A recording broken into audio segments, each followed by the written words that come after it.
When you know, you know.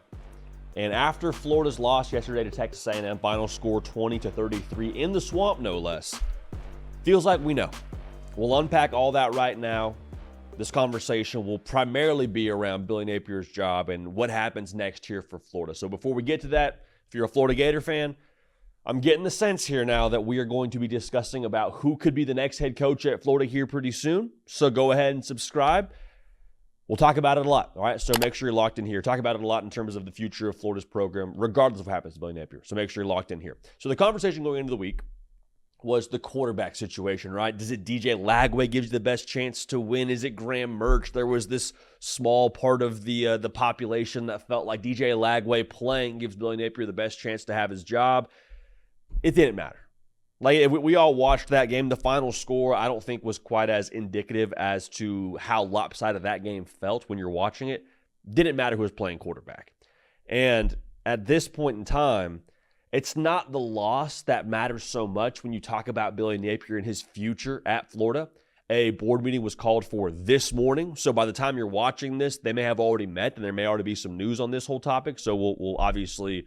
subscribe again to make sure that you're in the loop for everything going on around this whole situation. It wasn't just the fact they lost to A&M. It was the way that it looked, plus all the previous context, plus the fact that it's year 3. Like, when you look at this, it was more of the same. They look disorganized at times, and we're having coverage busts and quarterbacks throwing the ball downfield. We look outmatched in a lot of ways if we're Florida. A&M's rushing attack, especially in short yardage situations, it felt like kind of just imposed their will. Self-inflicted wounds. We got penalties. We got just plays that you're like, what are we doing here? Like, that doesn't look like a year 3 football team. And also, to make matters even worse, it's at home. It's against a year 1 team under Mike Elko. It doesn't matter that it was just a loss to A&M. It's all the factors combined to how it looked, plus the context of the loss to Miami to start the year, plus the context of the last 2 years. Like, it's not going anywhere. It's not going anywhere, and that's the frustrating part. I was the guy that throughout the entire course of this offseason sat at this very desk and told you, hey, I think Billy Napier needs the entire season at Florida. I said I think he's the right guy. I think you don't have evidence as of this point in the year that he's not the right guy for you going forward. All of those things I no longer agree with. Because my take on Florida was always around, hey, they're going to play for Billy Napier early on in the year. They're going to beat Miami, and if they don't beat Miami, they'll jump off the mat and they'll have a strong start to the year, and they'll be in a competitive position heading into October. They haven't even looked competitive. Like, this is no longer a product that you can argue for. Because I did argue for it during the course of the offseason. I said that they played Missouri tough. If Graham Mertz stays healthy, maybe there's a different end of the season. That record flips a little bit. Like, this is not a product you can argue for. Getting drug at home now against Miami and A&M. Miami, an outfit that is also a year 3 head coach. Mike Elko, his first year at A&M. Again, both games at home. Like, what are we arguing for here? And the thing, too, is like this was the part of the year that was supposed to be more manageable. That's, I think, the biggest point for me here is like if he ended up going 6-6 and it was, the schedule in November that really made it tough and they had a couple of close losses and that was like why you look at Florida differently. It's like it's not getting better. You don't look at what happens against Miami and Texas A&M and say, okay, yeah, they'll figure it out going forward here. No, like this, when you know, you know. And I said this in a video going into the week, talking about Texas A&M. I might have said it on the live show. You never want to be the last person to make the decision or to feel like you're in the loop around this whole thing. Like, everybody and their mama knows, like, this isn't going anywhere. And it'd be one thing if Florida had expectations of like, hey, let's get to be an 8-win football team year in and year out. If we could punch our ticket to the ReliaQuest Bowl every single year, no shade on the ReliaQuest Bowl.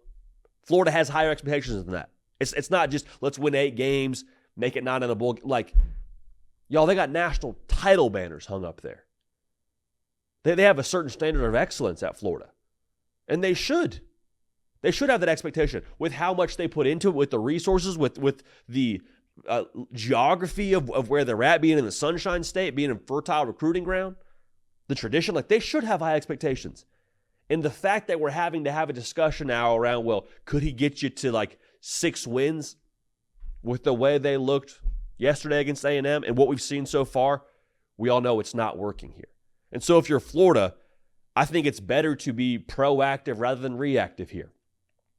Okay, it's better to make a decision now instead of hoping and waiting. Like, if it's a talent acquisition sport, what do you think the talent that you could potentially acquire is viewing Florida as right now? I don't think they view them as a contender in the SEC. I don't think they see this thing going anywhere under Billy Napier. And I hate this for Florida. I hate this for Billy Napier because I think there's, a lot on his resume that proves he's been a good football coach historically, but like for whatever reason was not able to put it together at Florida. And at the end of the day, it's a bottom line business. And right now, Florida under Napier has not delivered on the bottom line. So, if this is not the answer, I think it's important for Florida to start working towards that answer. If this is not the guy for you going forward here, let's hit the reset button quickly and not just, every second now spent not working towards the right answer is lost time. And again, I don't think you have your answer currently in-house in Gainesville. So again, you hate this for Florida. You hate this for Billy Napier. Regardless of how the fan base feels, this is hard. This is a hard deal. And I'm honestly, for those of y'all that watch the show, I am consistently team patience. Wait to switch quarterbacks. Wait to fire head coaches. I'm fresh out of patience. I don't have any. I got nothing in my pockets for you. I wish I did. So unfortunately, I think it's now just a matter of when, not if. And I think the win here, based on them calling a meeting for Sunday morning, I don't think that's a meeting just to chop it up and have a conversation around what they want to do with uniforms here in the future. I think that's a meeting where they have rubber meet the road and they have a conversation around buyout and all that. But just my speculation. Hey, get a membership over at Gators Online if you want to be dialed into the every second kind of intel. Nick De La Torre and the team just crushing it over there, so get a membership there. But I think it's time for a change. When you know. Better to be proactive than reactive in Gainesville. Make sure you're subscribed. We appreciate y'all. We love y'all. Going to keep this party rolling. We will see y'all next time. Hey, y'all. Thanks so much for watching. Subscribe to the channel here to make sure you don't miss an episode of The Hard Count. Also, be sure to check out other videos on the On3 YouTube channel.